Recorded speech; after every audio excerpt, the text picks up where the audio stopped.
part 2 na tayo ng tungkol sa 1,180 proposals na archive.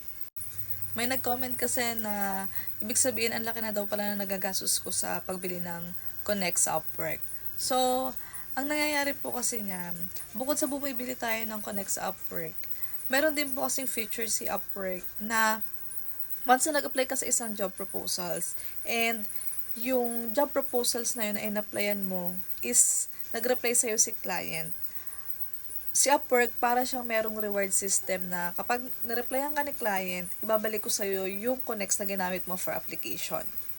So, parang ang nangyayari, umiikot-ikot lang yung connects. And, to be honest naman, and sa awa naman ng Diyos, each and every proposals na sinesend ko, meron naman talaga siyang nagre-reply na client. Kaya, dumami rin siguro na dumami yung job applications na nasisend ko each and every day. And bukod doon, si Upwork kasi meron pa siyang binibigay na connects every month, no? Na naka-base siya kung anong klase ng membership na meron ka inside Upwork.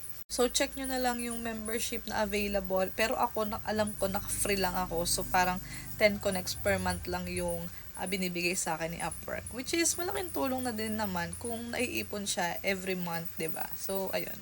So, yun lang mga palangga. Salamat!